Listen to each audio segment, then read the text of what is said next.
দেশ বিরোধী শক্তির হাতে বাংলা চলে যাচ্ছে। 47-এর আগে যেরকম হয়েছিল আবার সেই দিকে নিয়ে যাচ্ছে, তার সম্পূর্ণ কৃতিত্ব টিএমসির। মমতা ব্যানার্জি তাদেরকে সহযোগিতা করছেন, কারণ কখনো পুলিশ এদের বিরুদ্ধে কোনো ব্যবস্থা নেয় না। It's very unfortunate, and the miscreants will surely, it's being investigated. There are CCTV cameras. I'm sure they are going to be caught. We should wait for the police and the railway police to find out who the miscreants are and do the remedial measures. Simple question. You're getting a fast train which is going to improve connectivity within this train, and it is going to connect Howrah or Kolkata to North Bengal faster. It is a distance. Why would you want to pelt stone at us? Once it happens, one may think it's an accident. The second time it happens, you may want to dismiss it as coincidence, or you look at it and say there is a pattern. Why? Anything that would be done perhaps by the center will be disposed of, will be rubbished, and will be damaged. This is national property. This is pride for all of us. Why do we forget that Kolkata was one of the first cities in the country to have a metro? So at that time, nobody pelted stones at it. Why pelt stones at Vande Bharat? Why pelt stones at Vikas? Is a question that comes to mind. And who would want to do this? Will this be just people standing on the streets who just random or by the railway track that they say new train, oh, I see a new train, let me just pelt stones at it? Is that how we are, and is that how Bengal people behave? Question. 2 days, once in Malda, once in New Jalpaiguri, there have been stones that have been pelted at the train that is undergoing test runs. Why this matters? Let's go straight across. Why does the Vande Bharat train matter? Vande Bharat matters because the travel time between Howrah and New Jalpaiguri will now be cut down by 3 whole hours. That is a lot of time, ladies and gentlemen. Also, it's a semi-high-speed train that will boost tourism in the state. People who would never travel to North Bengal will now consider it because half their day part is reduced. And there is also an appeal of traveling in a high-speed train, semi-high-speed train. The train will also bolster connectivity in North Bengal, and of course, it also reduces the one-day halt time in Siliguri. How critical is that? Time is money, time is progress, time is speed, and of course, time is tourism, ladies and gentlemen. The Vande Bharat train being vandalized, stones pelted at the train. The BJP is now fuming at the Mamata Bannerjee-led government. They are demanding an NIA probe. The Trinamool Congress hits back at the BJP, and they have said that this is a well-planned script. So they are turning around and saying, "Aapke hi log hai jo patthar phek rahe," because you want to create a narrative about Modi versus Mamata. You want to push this narrative that Mamata Bannerjee is trying to dispose or trying to cancel out everything that Modi government proposes. Let's dive into this face-off between the BJP and the Trinamool Congress and let them fight it out. And let's see who convinces us here on the debate. Stone pelting on Vande Bharat. Who is attacking Vikas is the question. Namaste, Priyanka Tibrewal of the BJP and Professor Manojit Mandal. It's a straight face-off between the lady and the gentleman. So let's try and keep it civil and allow each other to speak, make a point and a counter. I will speak as little as possible and I'll intervene when things go out of hand. Okay, Priyanka Tibrewal. See, what I really believe is that these miscreants and the offenders who have done this or who are behind this are really not very unknown to the current government in West Bengal, because this is not the first time. We have seen that in the past similar incidents had taken place where national and government property was attacked by a special Lungi Vahini, but this government did not take any measures to stop them. Now, there is laxity which is visible in the working of this government, although there is complete accountability on behalf of this government. They are accountable to the people. But the question here rises that this is second time in the last 48 hours after the inauguration of this train. And is it not really imperative that the state government takes steps to find out as to who are these people behind these attacks? And why when some national property is destroyed, there is no action by the state government? Because this had happened in the past where railway tracks were ruined by these special people, but thereafter nothing happened. Now these people who are representing TMC, they every time run to Uttar Pradesh. Before I take this to Manojit Mandal, let me ask you: do you have proof that these people are from the Trinamool Congress? Sir, I said that they are not unknown, and they should not be unknown, because it is the responsibility of the state government to ensure that there is no lawlessness in the state. Now, I question here why is this government reluctant to catch hold of these people and find out? This has been 48 hours. 48 hours and Okay, so you are saying you do not know whether they are Trinamool Congress people or cadre who hate Narendra Modi or anything that Narendra Modi and the government of the centre propose. Now see, on the very threshold it was visible. Correct. On But you are saying that there is a devious intent towards stone pelting of this train, this is Vande Bharat, because it's being proposed. Now, Professor Manojit Mandal, I am going to ask you this question. Has there been an appeal from the Bengal government, Bengal Chief Minister, that projects like this should not be attacked or pelted? That's not happened. Secondly, do we know who these perpetrators are? Have the cops been able to catch the culprits? Has there been any marking or finding out who did this? Ji, go ahead please. First of all, when it happened on Friday itself, we appealed to all the people not to target this train, and it was amply clear on our part that the party has nothing to do with it. If the BJP knows that they belong to some political dispensation, as it appears from my good friend, I ask her to please get hold of these people and hand it over to the police. They can only know these people when it's connected to them only, right? And let me tell you this, the kind of statement that their president made this evening, just 2 hours ago, in front of the governor house, saying that, why are you pelting stone at Vande Bharat? Pelt stone at the BDO offices. I'm quoting in English, Sukanta Majumdar briefing the press in front of the governor house. So this is there lies the problem. It is the BJP who have been continuously provoking people to do something like that. And we suspect when Mamata had lauded this project, she herself was personally present in Howrah station on that particular day. And you know that what happened to the Prime Minister. She was with the Prime Minister, expressed her solidarity, and she said that this is a gift to the people of Bengal, this one and the metro railway project, which was actually initiated by her. Correct. So from our side, we have nothing to do with this, because this is not the pride of one single person. It is a pride for all of us, irrespective of which political ideology we are. It is a benefit for everybody. For all of us. But Anand, you are absolutely right. This train has been attacked in other states also. We need to find out why. It has happened in Ahmedabad, UP, Gujarat. Why? And not just that, even when the train is colliding with the cattle, the kind of fragility that it has, it is coming out. It is getting. Now we are digressing. Why we need to find out technical issues. Technology No, any locomotive which is traveling at that speed, if it collides with anything, the damage will be on both sides. It will be severe. There is no doubt. You are a professor. You understand science. There is physics to it. But the other point is, one sec. 160 kilometers. One sec. Huge speed. Yeah, it is. But that's the speed. If you want high speed rail, and if you are looking at high speed rail, that's what will come. Bullet trains runs at a speed of 350 kilometers. Correct, per hour. but you don't have when bullet trains run, you don't have anything else on the tracks. It's just the bullet trains. Now that is something which it's a collective responsibility. We can't say railway ki zimmedari hai, it is police. It's a collective responsibility. My other point is Priyanka ji, please respond to what the Trinamool Congress had to say. Manojit Mandal, don't exercise your throat too much. I know what it feels, how tough it is to try and get voice out when you are going through that kind of an attack of bronchitis. So let's try and yes, Priyanka ji, respond. The BJP, aapko pata hai, to aap hawala kar do.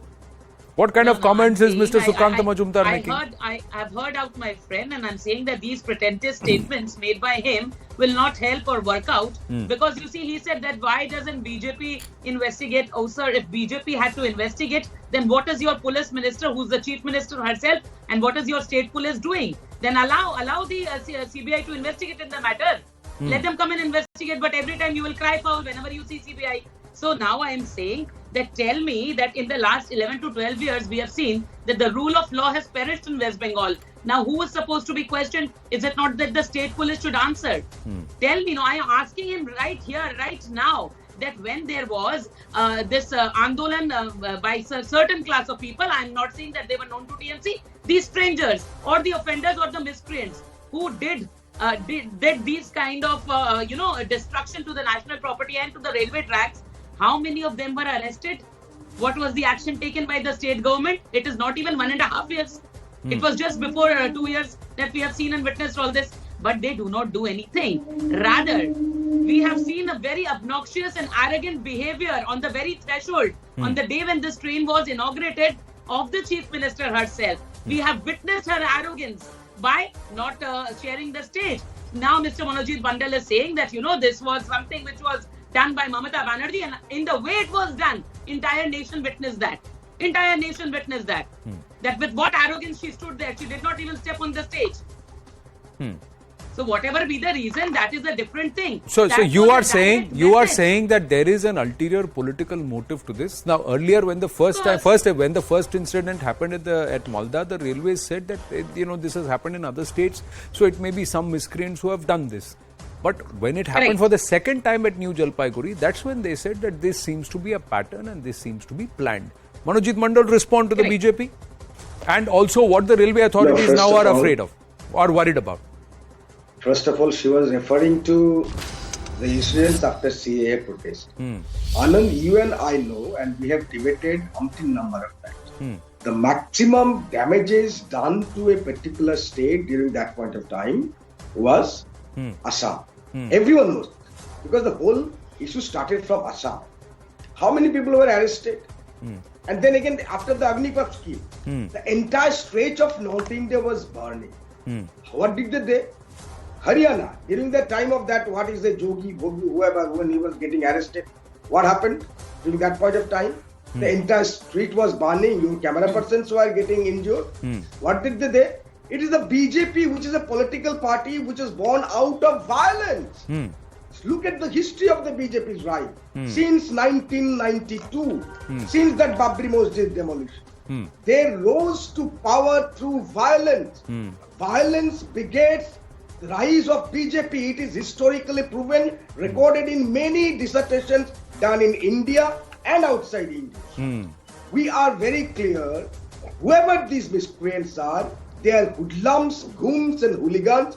They must not be spared. If the BJP is so confident they could identify the people, I'm simply saying they should help the police. I'm also, see, one thing is, Manojit Mandal, people who live in glass houses must not throw stones at others. Using violence to rise and for the Trinamool to point fingers at another political party is a little rich. Please take it in the spirit. I know at that time it is struggle and it is Andolan, but any other party does it, then it is political. But the other part is, you are asking the BJP to identify when the state and the law and order and police is under your control. That's also a little ironic. But let Priyanka Tibrewal respond, please. Allow Priyanka Tibrewal to respond. Yeah.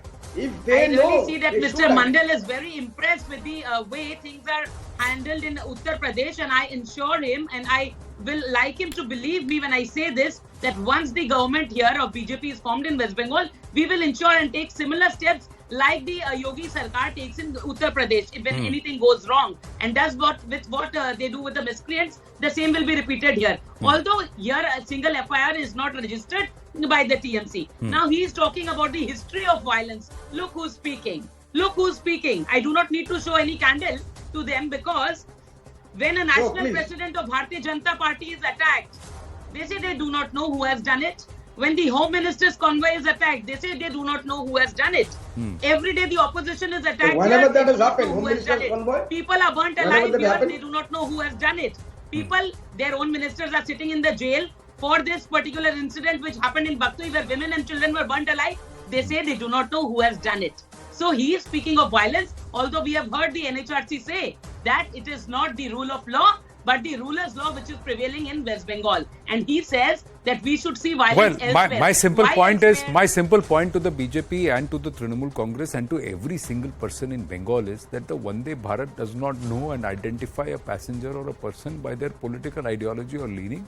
The objective of high-speed rail, the objective of improving connectivity is with the motive Can of I get 10 seconds? Vikas for everyone, for growth for everyone. My apologies, I've run out of time, Manojit ji. So the next 10 minutes, ye 10 seconds aapka udhar raha. Next time I'll add on to the next time you are. By then I hope you recover very well and very soon. Priyanka ji also, thank you very, very much. Ladies and gentlemen, we're shifting focus away from Bengal and turning it towards Jammu and Kashmir and what happened with Rajouri. There is a shadow of what happened in Rajouri and its indications. Now, we've been able to access some critical information which we'd like to put out, and it's a CNN News 18 exclusive, courtesy our investigations editor Manoj Gupta. This information that we've got here, very clearly the intel note says that there is a possibility and clear signs of revival of terror in the Chenab Valley. Now, there is a history to this, ladies and gentlemen. There is a plot to spark communal tensions in the Chenab Valley, where there is perhaps almost an equal number of Hindus and Muslims who reside there as residents of Jammu Kashmir in that region. Muslims have a very slim majority over Hindus in the Chenab Valley, in this entire region of Jammu. Chenab Valley was free of terror for nearly a decade. But in the past, it's been a hotbed for recruitments by terrorists. Lashkar footprints have now been seen in the recent attacks in the Chenab Valley, although there are claims that this is a fresh group that has come on board. 4 blasts in Budhal in Rajouri district in March-April 2022. So there is a history. 5 soldiers were killed in a Fidain attack in August 2022. So see how it's building up. 2 civilians were killed near an army gate in Rajouri in December 2022, and then the selective force targeting where an infant killed and 7 people were hurt in a grenade attack on a BJP leader again back in 2021. So there is a history, clear spillover of terror from South Kashmir into the Chenab Valley, which is also happening. Now, let's try and understand the Rajouri killings and what we've accessed as far as the communal flashpoint. BJP's rise in Jammu has impacted communal ties in this entire region. Non-Muslims in Jammu have been drawn into the nationalist discourse and they're leaning towards the BJP, but there is a divide that's being sown. Jammu Muslims have been hurtled politically towards Kashmir, and also they are also being wooed by multiple parties. There is anti-Hindu violence in the Chenab Valley, which has fueled further divisive politics. So there are also local motives which will perhaps fan the flames. That's one critical aspect. Over 130 Hindus have been killed in communal violence in Chenab, in this region itself, between 1993 and 2006. Multiple massacres have happened here. Communal divisions have impacted rebooting of the village defense committees, and again these VDCs largely being dominated by Hindus is not something which has gone down very, very well. Now, as we speak, and as I say namaste to SP Vaidji, who had flagged this out the last time we spoke, former Jammu and Kashmir DGP, and also Lieutenant General B.S. Jamwal, former Northern Army Commander, joining us. It's been after a brief hiatus. Happy 2023, General Saab. Good to have you with us. Happy 2023, Vaid Saab. But this is not a positive beginning. You are familiar, both of you gentlemen are familiar with this region. There is a history here. This has worked as a catchment area. Hindus have been targeted. Huge numbers have been killed. This is not largely talked about in the terror discourse much. But how do you see the signs? Do you believe that there is a deliberate attempt to sow seeds of divide? There are political entities who would have vested interests, but more importantly, the enemy is trying to create this or revive this theatre of action in terms of terrorism is concerned. B.S. Jamwal Saab, I'll come to you first, and then I'll come to you, SP Vaid Saab. So, yes, Jamwal Saab. B.S. Jaswalji, sorry. Firstly, wish you a happy new year, Anand. Yes. Yeah, exactly. You made me a Jamwal. No, Jaswal. my apologies, B.S. Jaswal. Notwithstanding. Not at all, not at all. Ji. You see, firstly, I am very proud to be sitting with the ex-DGP Vaid, because he's the one who raised the VDCs in 1995 in Mahor district. He was the SP there. Now, coming to the main question. The raison of Pakistan has always been to keep the pot boiling, and they want to tell the world that J&K is a flashpoint and India should carry out various activities in accordance with UN. So they must show some activity. So the modus vivendi on their part now is to shift once again the arc south of Pir Panjal. Now, if you see this, they selectively, they first checked that these are Hindu houses and then they targeted them. Aim is very clear and we should not be surprised. They want to bring in a communal divide, but I think the society over there has become quite mature. They would not resort to this kind of a thing. But if in case some temple is attacked or Hindus are only killed and resultantly something happens in Jammu, a mosque anywhere is attacked, so that will automatically flare up into a Hindu-Muslim divide, which is in sync with the modus vivendi of Pakistan. So this will continue, and I think the population itself, being the center of gravity, they are the ones who are going to give inputs about such like people if they want peace in this area.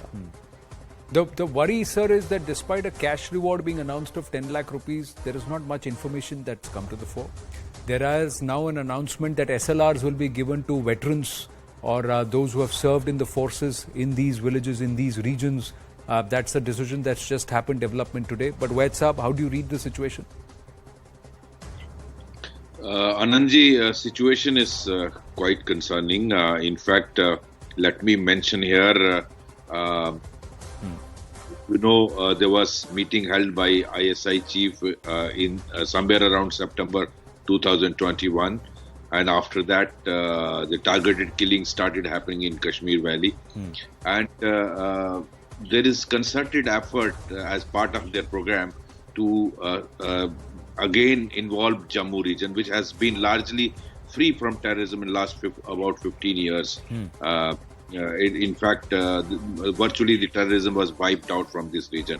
And the events you were mentioning, along with that, the effort has been seen from across to recycle and reactivate the surrendered terrorists, those who have been released from the terrorist cases after completing their tenure, their term, prison term. They are being activated. Sources are being activated, and you listed so many instances in Rajouri Poonch area, and also the erstwhile Doda district, now divided into 3 districts, Kishtwar, Doda and Ramban. There is concerted effort to again activate terrorism. You saw 3-4 back how 4 Jaish terrorists were intercepted near Jammu, Sidra. There was a killing of 2 Jaish terrorists when Prime Minister was scheduled to visit here in Sunjuma area. So incidents like this clearly indicate and how drones are being used to airdrop weapons and drugs in the LOC and the IB sector of Jammu. So basically, I see 2 or 3 motives of the establishment across. One, as General Saab was mentioning, General Jaswal, to create communal tensions between the 2 communities and take advantage out of that, because Pakistan has consistently last 15 years failed to recruit and get Muslim youth from Jammu region. That is why they have failed as far as stepping up terrorism is concerned. So this is clear indication there. The incident of Rajouri was basically with the intention to inflict maximum casualties. That's why the IDs were also planted, and their intention was to have as many casualties as possible so that there is a backlash from Hindu community and Muslims get involved. But they have failed in this. Let me mention here, most of the Muslim organizations in Rajouri, in Poonch, in Kishtwar, in Doda, Bhadrawa, Ramban, and even Kashmir Valley, they have condemned this action of terrorists and Pakistan's deep state. I think they will not succeed in dividing the two communities in Jammu region. No, let's hope, and we should only look forward, because there hasn't been, like you said, that there hasn't been too much of traction or purchase for this. But even if a few move away, then that's a loss for us as Bharat. Yes, Vaitsab, and then I'll go back to General Jaswal. Ji. Another purpose which I see, which they are trying to drag, is by involving Jammu region. Because Jammu region is a huge spread and hilly area stretching from Poonch to Kishtwar.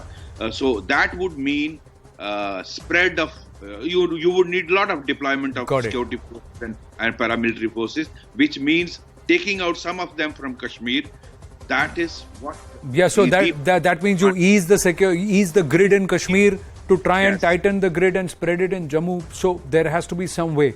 But my point is that there is this game called Go which is being played. That means that you don't try and fight in the existing battlefield, you create another one. So that's the whole Go theory that is doing the rounds, General Jaswal. Why is it that we are still reactive? Why is it that we are still watching the drones flying over us? We are still watching and waiting them, aane do phir marenge, aane do phir. Why are we not, asserting ourselves to take preemptive action so that they don't dare to do this again? Is that so difficult to do? Anand, yes, I'll tell you. People should understand how exactly terrorism takes place. Let me tell you, in Srinagar town, and I'm sure DGP Vaid will also agree with me, even if there are two terrorists, there is so much of deployment of forces, they can create a problem. It's not that we are not having troop-to-ground density south of Pir Panjal. We have sufficient. But the initiative lies with the terrorists, with Pakistan. He will try nayab tariqe to infuse all kinds of terror tools into the region. So that's the reason we are not being reactive. We have to act against his initiative. In a way, it's reaction. But we have been able to succeed to bring down their drones, etc. Infiltration also. So even if in case these two terrorists who came out from the jungle at Dhangri and killed those people in these three houses, well, the surprise element is always there with the terrorists. I want to only focus on the intent part of it. The intention is very clear, which has been dilated upon very clearly. And intelligence is one thing which can decimate the initiative. That's what I said. The population, they have to understand, if they want to live in peace, well, they should provide intelligence. They should support the security forces. Otherwise, they will also get engulfed. Any community. And let me also tell you, in this region, there are about 5 lakh, whatever the population of Jammu division is. Out of this, about 36% are Muslims. Rest are Sikhs and others. The Sikhs have played a very responsible role in this area in Jammu. All the traders, the truck traders, are Sikh people. They have not reacted to actions which are going on in the valley by stopping all the trucks. So every community has to balance out and understand the ramification. So that's the, I would say, panacea. No, otherwise, I understand. Things can go out. I understand that all communities have to work. The other aspect is the lay of the land in Jammu is so spread out that and population is so sparse that there may be people or there may be avenues or areas where these people can hide out for days and create hideouts and catchments that they will escape even local intelligence or local people spotting them out. The other aspect is they seem to have practiced the art of being hybrid. So during the day they are working something, they are doing something, and then when they have to do operation they don the role of terrorists. My final I have to wind up, but I only have this thought, and I'm sure you can relate to those people who are acting on ground, that why can't we make the cost of a proxy war so dear that they don't even think about it? That's what we can teach the enemy a lesson, and somewhere we seem to not be able to do that effectively. SP Vaidji and General Jaswal, always a pleasure speaking with you, gentlemen. Thank you very much for your time. Namaste and Jai Hind. With that, we wind up this edition of The Right Stand. Zakar ready with brass tacks.